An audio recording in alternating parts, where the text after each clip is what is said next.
Hello and welcome back to my channel. This is April, the owner and photographer of ACB Photography, and in this week's episode I'm going to dive into some of the tools that we use on Photoshop. This week's tool will be the clone stamp tool.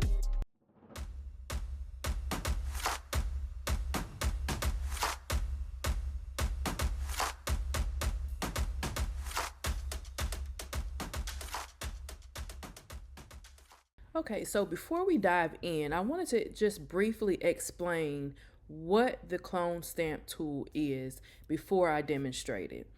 It's a tool that I use if I want to recreate something that's in the picture. I use it for my skin smoothing. If we have like little blemishes in the skin, we can take an area of the skin that's clean and stamp that over the blemish. But for this tutorial, I'm just going to show you how we can take any part of the picture and stamp it onto another part. So let's start. We're going to start right here over on our tools, and we're going to go to this tool that looks like a rubber stamp. And I'm going to go to the clone stamp. Right click and click clone stamp. Now, depending on what you are trying to recreate is going to depend on what size you size your tool. Right here, as you can see, it is sized really small, and I can resize that two ways. Shortcut, I'm all about shortcuts. The shortcut is to decrease the size. You're going to use the left bracket, make it smaller, and to increase, we're going to use the right bracket. So for this tutorial, I'm going to start out by just cloning her face. So how we do that, we're going to go over to the area that we want to clone, and we're going to hover over that. And we're going to, for tutorial purposes, I use Mac, so you'll hear me refer to a lot of terms in Mac. So on Mac, you're going to hold down Option, and when you hold down Option, that's going to turn into like a little bullseye, showing the part that we want to be our source. On PC, it's Alt. So you're going to either hold down Alt or Option, depending on which program you're using. When that turns into a bullseye, we're going to click right there. Doing that, we have sampled our area of what we want to clone.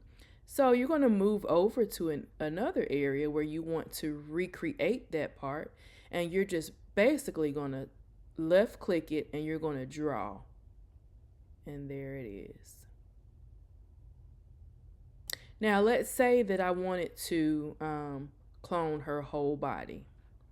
So we won't have to use so many brush strokes. We can make our tool bigger to cover more area. So I'm going to hit Control or Command Z to delete what we just did. And I'm going to resize my tool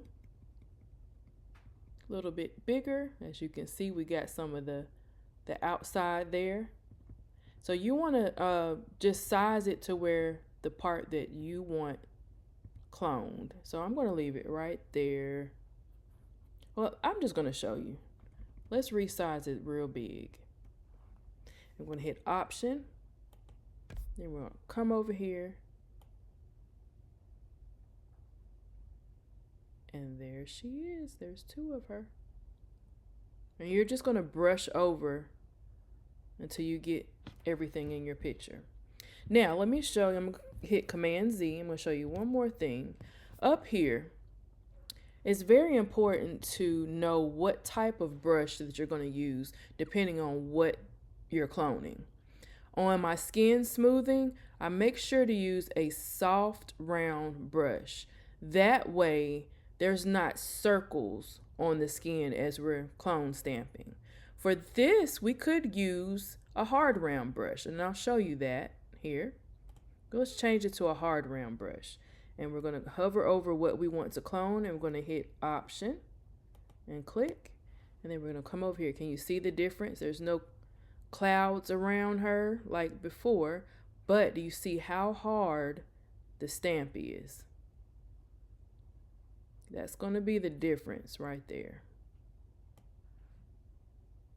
All right. Command Z. I'm going to go back to my soft round brush just to show you again. And we're going to go over, hit Alt or Option of the source point, and then we're going to come over here and stamp it where we want it.